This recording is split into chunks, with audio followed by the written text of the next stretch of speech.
Welcome to the Cold-Blooded Caffeine Podcast. I'm your host, Trey. And I am McKendry. And that was all the enthusiasm that I had to put into that intro because we are exhausted. Oh, man. So it has been just a wild and crazy couple of weeks here for the Cold-Blooded Caffeine crew. This week on the podcast, we're going to talk about our recent trip to Tinley Park for NARBC Tinley Park, October 2023. And for those that may not know where Tinley Park is, it is 15 hours away from here in Illinois. So it's outside. It's a suburb of Chicago. So it's, well, I say suburb. It's about an hour outside of Chicago. But still, I mean, yeah. So we make the drive to Tinley Park twice a year. October, for those that aren't aware, is the biggest show. It's kind of like the mecca for reptile keepers. And it's definitely well worth going. But for having that show 2 weeks after NARBC Arlington, Texas. Yeah, it's quite exhausting. Yeah, it's a lot. So we have driven, I did the math, we've driven 60 hours in 2 weeks.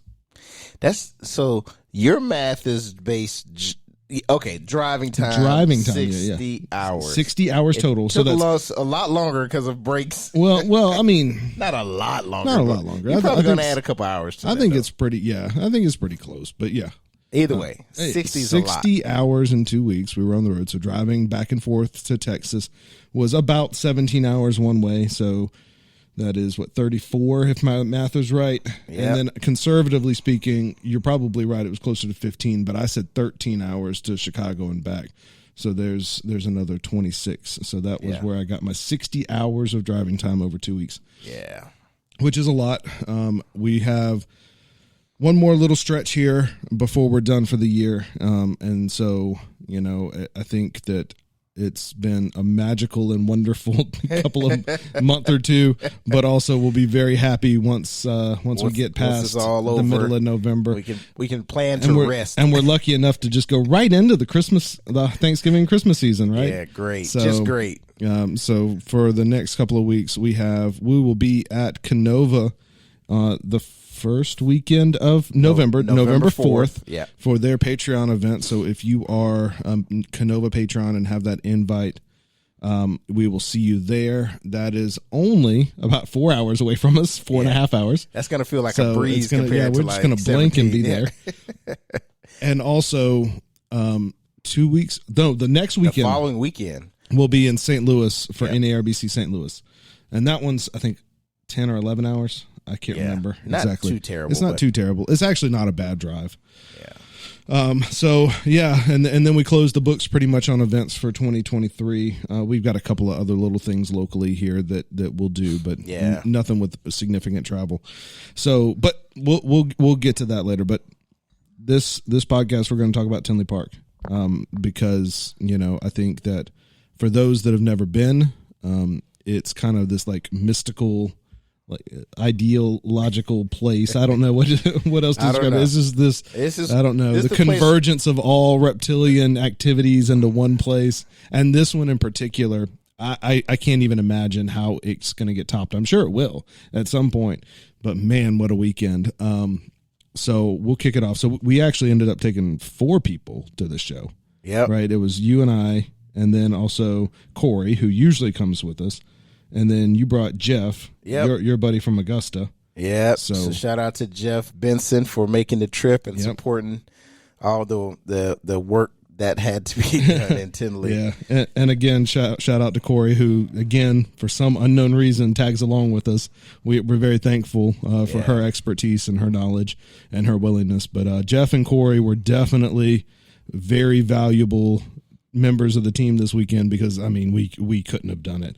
So what I want to do real quick, and this will make sense in a little bit, but I'm going to drop some stats for you on the outcome of Tinley Park. So Tinley Park was our best single day that we've ever done as a business. Yep. On Saturday, and also the best weekend in total sales that we've ever done. Yep. So is there a little clap button? Like, can I get a round of applause? Yeah. There you go. Thank you. No, but seriously, thanks to everybody who came out. We were nonstop pretty much from beginning to end. I had a lot of plans that I wanted to do a lot of networking, and a lot of those plans got sidelined because of all of the activities that had to take place around the booth. But I mean, that's well received, and we appreciate that. I'd much rather serve the people than leave the booth in that situation. So thanks for everyone that came out, bought some coffee. We went through, so first stat number 1, we went through 70 gallons of water. Nice. Now not all of that went directly into coffee, right? I mean, there's a little bit of wastewater when you're like rinsing a kettle or something, but I mean, probably, 90% of that went into coffee or tea, right? Yeah. So somewhere around 65 gallons or so went into coffee or tea. So that's just a huge number. And keep in mind that when we go to these shows, we're bringing 5-gallon water jugs with us. So that's 70 gallons worth of 5-gallon water jugs that we actually had to go twice back to Lowe's to refill our water jugs. We have 7 with us at a time. And so when we'd empty those, we'd have to go to Lowe's, get more, and then come back. The second stat is the show grossed the total revenue 25% higher than that same show the previous year, right? So October 2022, we did 25% less. I'm not going to give you exact numbers because it just doesn't matter. But it's a little bit about reception. I think like we've become established at those shows, but also it's about location. And I think this is the first October that we were in the lobby, as opposed to the previous October that we were in the show floor area. And so we got a lot more exposure, which we really, really appreciate. And it went very, very well. I think there were times there were lines, pretty. I don't think there was a time that we didn't have a ticket in front of us until maybe right at the end on Sunday. Right. So 25% more total revenue than the same show last year's, and that's all down to you guys, the folks that came out and supported, and we really appreciate it. So we'll take you through quickly the timeline of events, and then we'll get back to we have a giveaway. I think we're going to do a giveaway. Are we? A free bag of coffee, because I'm going to ask you a question. So they're gonna respond in the comments. They're respond in the comments. Right. I'll post this on Instagram as well. So reply in the comments of the YouTube video, reply in the comments of the Instagram post. But what I want to know is how many total cups of coffee? Coffee only, or what about tea? No, just coffee. How many total cups of coffee? Because we're coffee roasters. Yep. I mean, total cups of coffee did we brew this weekend? I gave you some hints. I said 70 gallons of water. I said 25% more, but you said that gives you an idea. 90% of the water went toward 90% cups. of the water went towards what cups. Percentage of it went to coffee versus tea is what everyone has. So we'll do it Price is Right style. So the closest without going over gets a free bag of coffee. So all right. So drop those guesses down in the comments, and we'll pick a winner this time next week. So this is cool. Friday the 13th. Oh my gosh. Oh yeah. Friday the 13th. We need to get out of here. I'm kind of scared. So this is Friday the 13th. We'll pick a winner next Friday the 20th. So one quick adjustment on the deadline for the free coffee. We're going to make it the end of October. So October 31st will be the last day. We'll pick the winner on November 1st. So I took a little bit longer than I expected to edit this video, got a little bit close to the original deadline. So we're just going to extend it out. So have your guesses in the comments of either this video or the Instagram post relating to the giveaway by October 31st, and we'll do the drawing on November 1st. Good luck. So kick us off. Actually I kicked us off, right?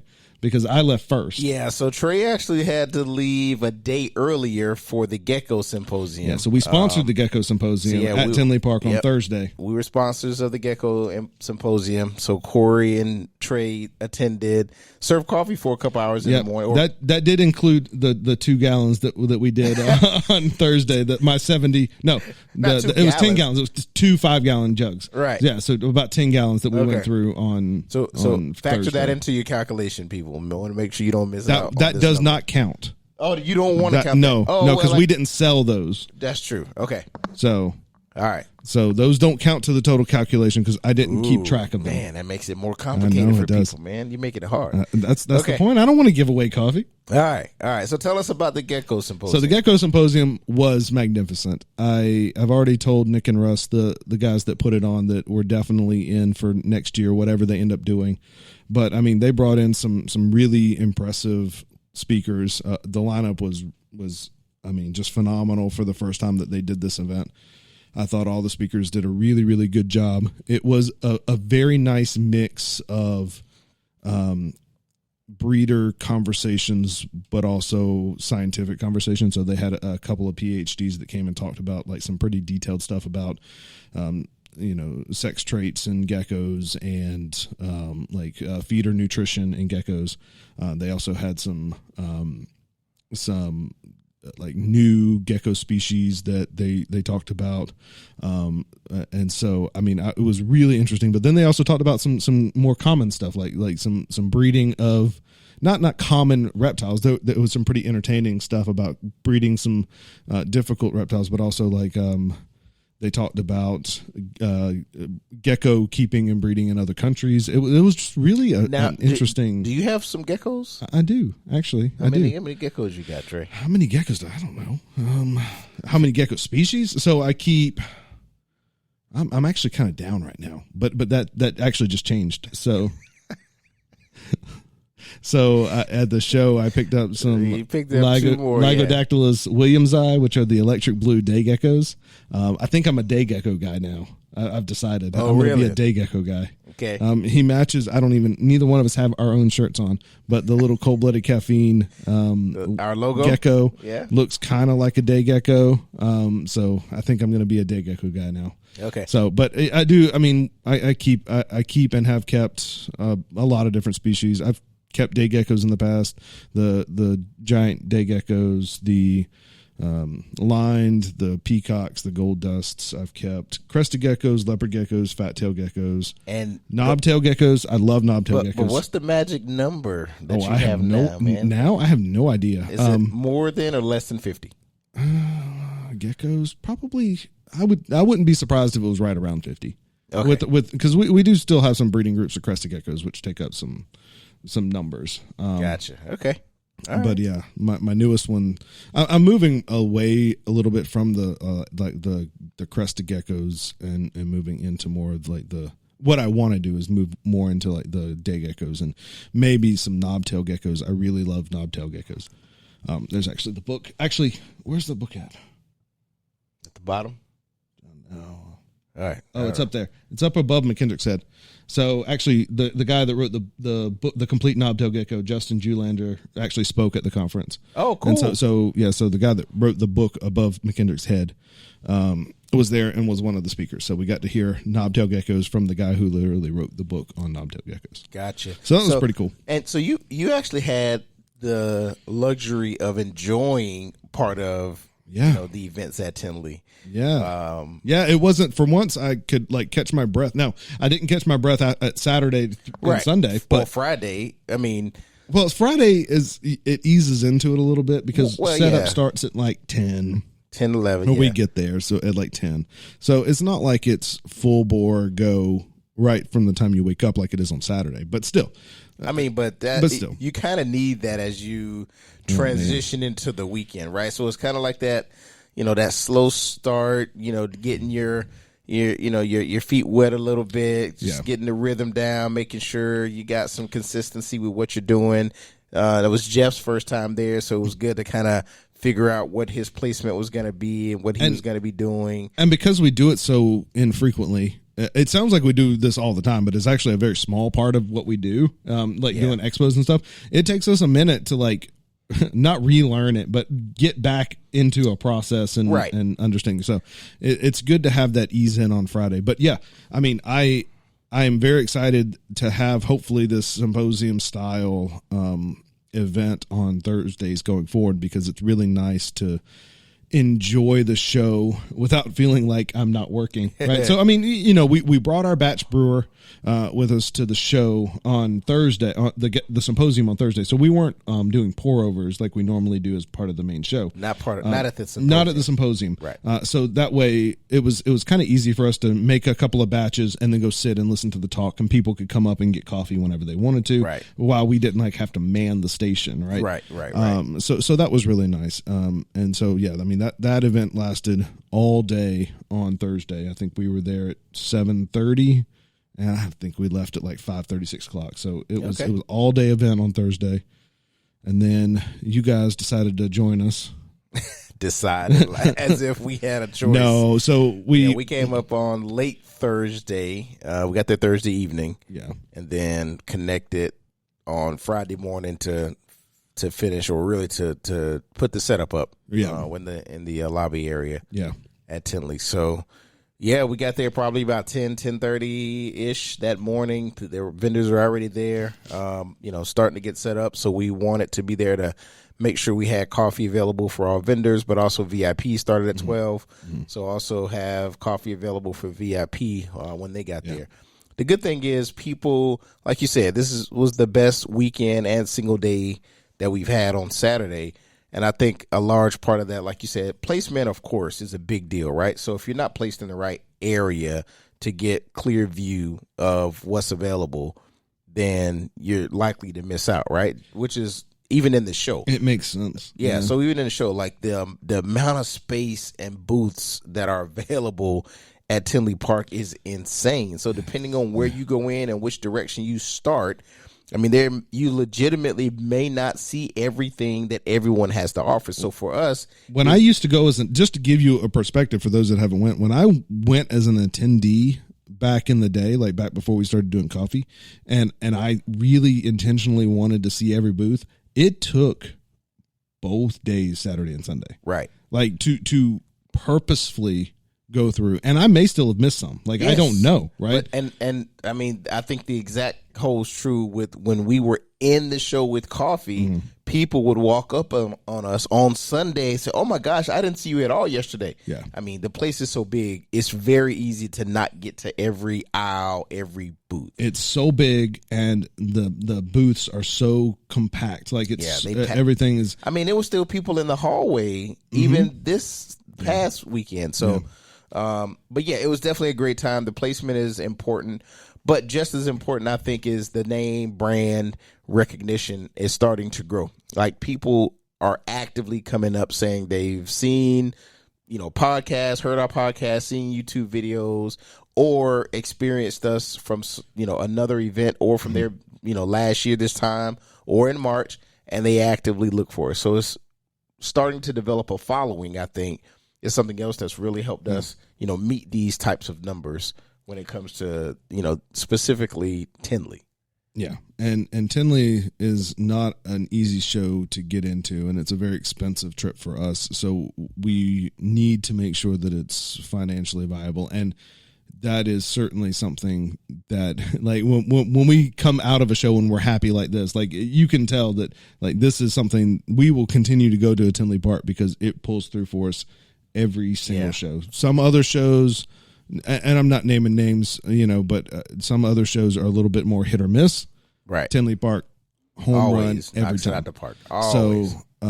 So yeah, that is. So we got there on Friday, got everything set up, and then Friday was unique even for Tinley Park.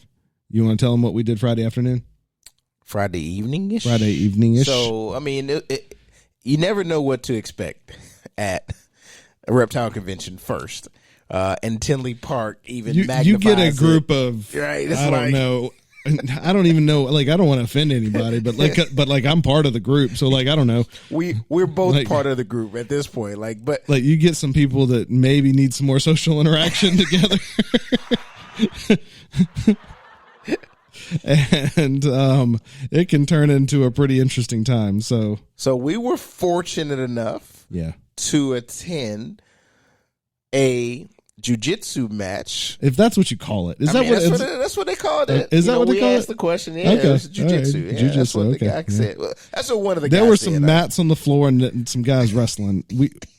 We're not entirely sure if it was a sanctioned event or not, but we did not get kicked out. We didn't get kicked out. So we'll take it. So it was interesting. I mean, there was 3 matches. 3 matches, yeah. On Friday night. All the proceeds went to USARK, U.S. Association of Reptile Keepers, it was entertaining. Yeah. I don't think I've ever been to, like, that's not really my thing. Like, I don't really watch MMA or jiu-jitsu or anything. I haven't been. So my son took he took some mixed martial arts courses when he was much younger. I actually did them for a while up until moving here to Charleston. 2010, 11. So he did it for more than 10 years. Mm-hmm. So I was actively going and seeing and understanding the sparring and techniques and, the grappling. So I understood it. So it looked very familiar to me to see the guys out there on the mats with the referee, going at each other and trying to, get somebody in a submissive, maneuver to get them to tap out. I will tell you that I'm not ever going to take gambling advice from Jeff.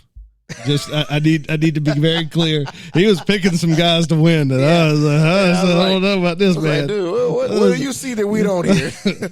I was worried there for a minute that he was placing bets and he knew something that I didn't know, and it turns out I didn't know. He did not know anything. He did not know. I thought he had, like, I don't know, somebody paid somebody to throw the fight or something. But what'd you hear? You beat that little teeny tiny guy? It's gonna beat that big old giant guy. I don't know. Yeah. So Jeff did a great job, but will not be taking gambling advice. Don't take gambling advice from Jeff. We'll just leave it at that. So Friday was definitely unique, but definitely a good time as well. Long day. After getting set up, the match was like 7, 8. Then we went to get pizza that night too. Didn't we? We always go to Lou Malnati's in Tinley Park. Well, I guess it's Orland Park, the neighboring town. Yeah. And we go get deep dish pizza. Twice a year is enough for me. I like deep dish pizza, but twice a year that's good enough for me. And then I go back to the. I was disappointed I wasn't able to get some Garrett's popcorn, but I actually found out that World Market actually has Garrett's popcorn. Most places don't. Like in South Carolina. Yeah, really? World Market has. I was in there and I was like, wait, they have Garrett's popcorn in World Market? Oh, that's interesting. That's interesting. That's cool. So, now we don't even need to go to Chicago. I think we just that's it. That's it. I don't need to go back. If I can find someone with deep dish pizza here, then that might be a bigger struggle. Yeah, can't get that one. I think you can get it shipped though. But could you? Yeah, I think probably. So. I mean, Garrett's popcorn you can as well. So I mean, it's not like you can't get it. You can. Yeah. But still, so deep dish pizza on Friday night. That's a kind of a tradition that we do. And then went to sleep. Then I was about to say, go to bed early because we know that. What time did we get there on Saturday? Was it 7:30? I felt like. But we had to go get water. I was scared to oversleep. So oh my gosh! Corey don't and forget I water. Don't forget milk. Don't forget ice. Like, do we have enough napkins? Yeah. Do we have enough filters? My brain just goes, right? So Corey and I went and got water and ice first thing on Saturday. Met you guys. Yeah, we were all there by 7:30. 7:30, I think. Yeah, that sounds right.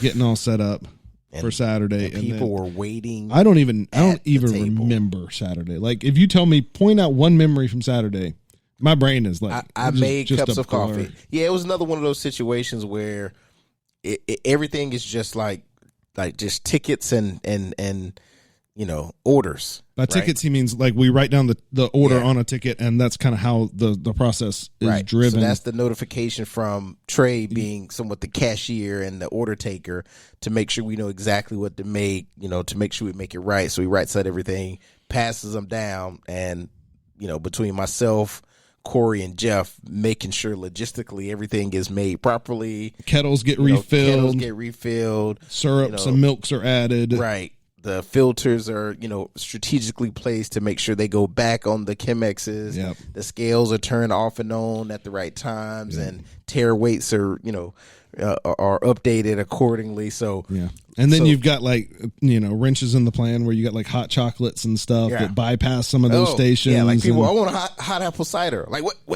Like it just we're ready for that, which is good. Like that's easy. We like doing those. Those are easy process. Those are easy tickets to fill. But still, you have to like bypass certain steps, and there's got to be some pretty decent communication. So we use like tickets, just like a restaurant ticket that you would see. Yeah, but I think we nailed it. I felt like we did a fantastic job. Just and just looking for like little inefficiencies in the process to be like, okay, you focus on this and I'll focus on that. And that way we won't overlap. We won't run the risk of bumping into each other because space is very tight. And you'll kind of see like, and we joke at each other at the shows and stuff, but you'll kind of see it actually makes more sense a lot of times to stay in your own lane. Yep. Than to like cross over and try. Cause even like I, as the cashier, try and help sometimes and actually cause more trouble jumping in than the person that had something in their mind trying to do it. Right. So I think overall the process worked really well. We're always trying to improve and trying to do better and looking for opportunities to do. And there were a couple things we noticed this time. I mean, because everything went very efficient, but there are some things that we talked about that we can potentially improve for next time. But I mean, at the end of the day, we were very active, literally from the time we said, okay, we're ready, to that first customer. Until we were, we actually went long, right? We went to like 5:30 or so because on Saturday night, there's the auction that starts. I think they start letting people in at 5:30. We served, but the show ends at 5. So the idea is that the show ends at 5. You get a couple minutes to regroup, figure yourself out, and then get over to the auction, which is in the same building. Right. But it's all the way at the other end of the building. So the idea is you have some time to, regroup, maybe get a soda or something, and then head on over to. I said soda. Get you just a beverage. A beverage. That was. Get you a beverage. And at that point, beverages were flying everywhere. I'll tell you what, but everywhere.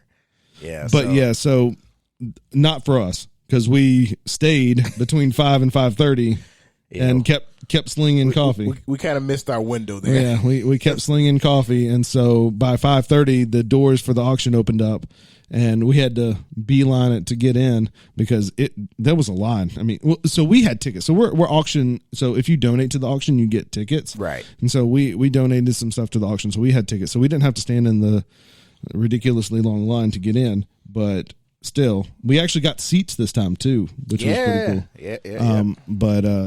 So we went to the auction, and this was by far the coolest of the auctions that I've ever been to. I've been to auctions at a lot of NARBC shows as well as Daytona, but this one included something pretty unique. Yeah, something that you would not expect at a reptile but it was probably the coolest thing that happened all weekend, honestly. It really was. So our dear friend Adeline Robinson, who does the artwork for a lot of our coffee bags, she helped design our logo. You can't see it, but there's a big picture of hers up here. I was about to say, we don't have any of our stuff on. It's terrible. Oh, here you go. Yep. So our logo there, a lot of other like the bags of stuff that we do. She's just a magnificent artist, very talented, and is just really, really in touch with the reptile industry, and does a lot for the industry. Well, she and her now husband Chris got married at the auction and it Tinley. Was cool. Super cool. Like literally in the middle of the auction. They stopped. Yep. Chris came to the stage. Yep. And they introduced. And we knew this was happening. Okay, so it wasn't a surprise, right? Like, we knew that the wedding was going to take place at the auction. And if you think about it, in reality, this was like the largest wedding that I've ever been a part of. You're talking about several hundred people. I don't even know how to guess. I mean, 400 plus. 400 just So if you think about how many. The rows of chairs. It was packed. It was already hard to tell because it was standing room only. Yep. There were people stuffed in there along the aisles on the side where the auction items were. Yeah. Either way, it was definitely the largest wedding that I've been to. But it was beautiful. the vows were great between Chris and Adeline, and I was just like, wow, this is so cool. And then to see the outpouring of support when they, everyone made donations to them because they actually met at Tinley years ago, like 10 years ago or something like crazy said. like that. Yeah, so it felt only right for them to get married at Tinley. Why not? So that was super really cool. Yeah, that was really cool. Yeah, so it was really special. Glad that we got to be a part of it. And it was really cool to see so many different people from different places all over the country come together in one place and celebrate one thing for a minute. So that was really cool. So Saturday night, the wedding, the auction and the wedding were certainly a highlight of the trip. For sure. I don't really know. That's what I meant by I don't know how you're going to top it going forward, but right. But Jiu Jitsu wedding and the Gecko Symposium, and our highest grossing weekend. Yeah, really great time. We'll see what happens next. So we went to bed on Saturday night. After we snuck. Okay, so if Phil or somebody from USARK is listening, I'm sorry. We did sneak out a little early because we had to get more water. So we complete like at 5:30. The reason we stopped serving on Saturday was that we ran out of water. Like literally dripped in the last of the 35 gallons of water that we brought. That Corey and I went first thing in the morning to get. We went through 7 5-gallon jugs of water in one day, and it's insane. Literally dripped out the last little drops right at 5:30. So we had to sneak out of the auction a little bit early to go get water. During the day, during lunch, I had to go get filters because we ran out of Chemex filters. Right. I'm absolutely shocked. So 2 things. I found Chemex filters in Tinley Park. Right. That's shocking. That is shocking in and of itself. Because last year we ran out of filters too. And we had to go to Walmart and get these it's not the filters' fault. They were not designed for what we put them through. They weren't Chemex filters at all. But we were actually able to find Chemex branded filters at Whole Foods, World Market or Whole Foods? Whole Foods. Okay. I found them at Whole Foods. Bought like everything they had because I had no idea. The day had so surpassed everything that we thought. So we got 8 boxes or 6 boxes of filters. They come in boxes of 100. So I was able to find Chemex filters, but I was not able to find syrups, which was the crazy part. Right. But so I had looked up specifically where I thought I could find the Chemex filters. Gotcha. And while there, I looked for the syrups because I knew we were out of caramel and we were out of vanilla. Right. Or running low. And so I only was able to find, there was nothing at Whole Foods. I went to Target, which was on my way back as well, and was able to find just some random hodgepodge of stuff like sugar-free vanilla and salted caramel.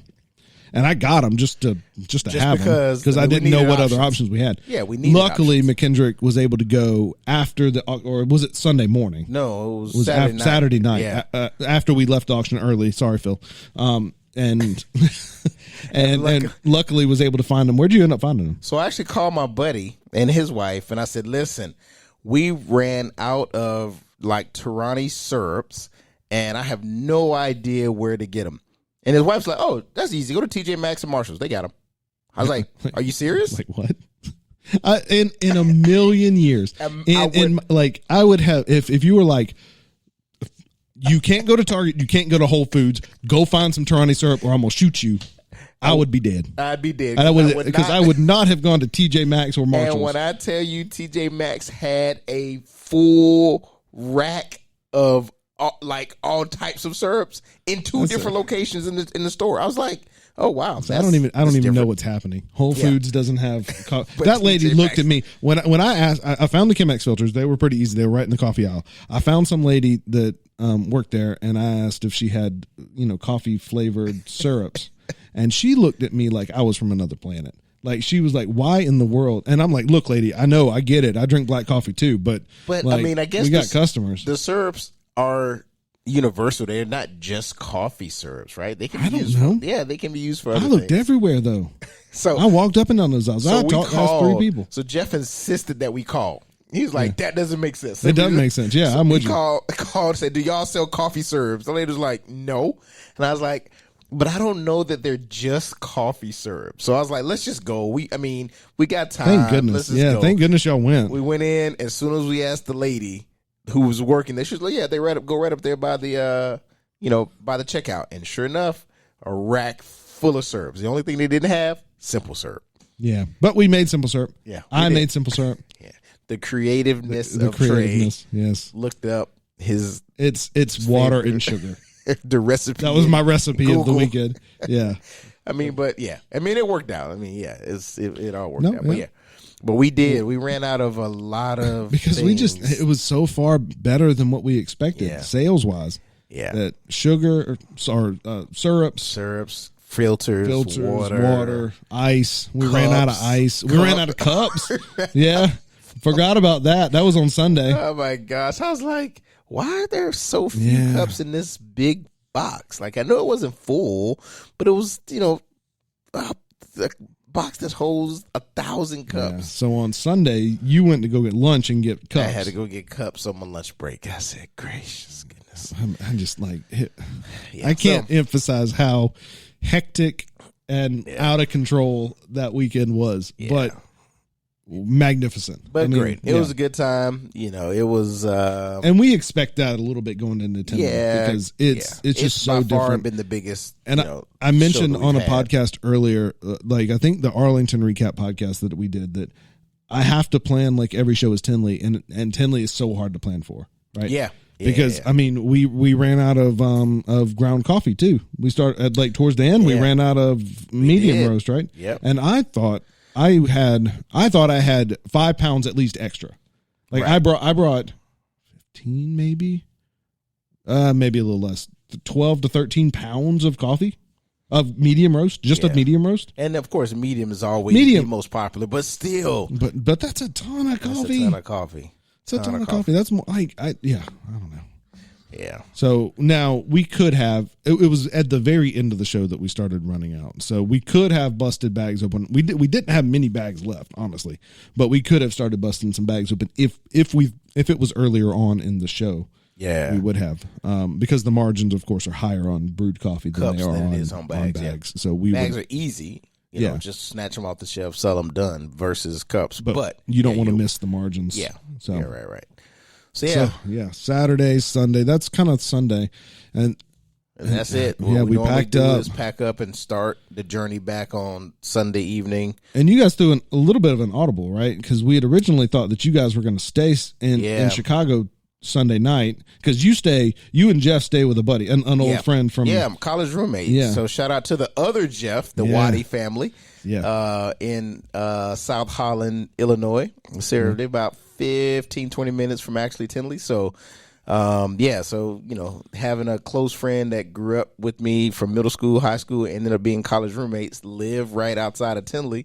Works out perfect, so I get to spend time with him and his family. And Jeff knew him while up there. Jeff that weren't with us knew Jeff that lived there. Yeah. So it all worked out. So that saved us on some hotels as well. Yeah. So So the original plan was for you guys to again save on a hotel and stay with Jeff Sunday night, and then make the trip all in one day back on Monday. But your network came through again. Yes. So shout out one more time. You made it to Cincinnati? Yep, made it to Cincinnati. Shout out to the Johnson family for holding it down for me and Jeff. Yep.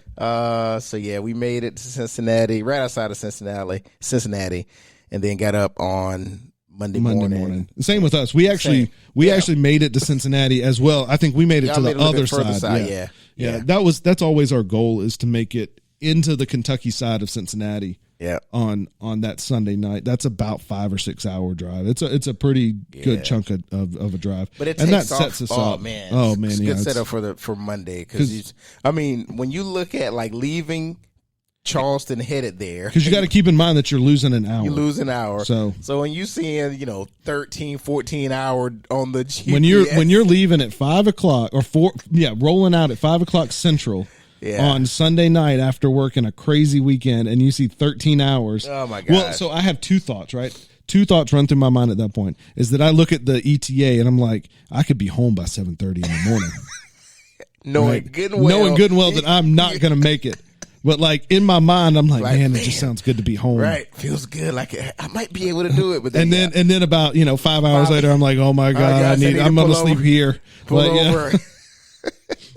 So actually, we stayed at the same hotel that the three, you, Corey, and I stayed at in March as well. March, okay, gotcha. So y'all made it. We made a pretty good chunk, yeah. So, and then got up on Monday morning and shot on back. And luckily, this time we don't really have a whole lot to report in terms of events on the road either way. Good.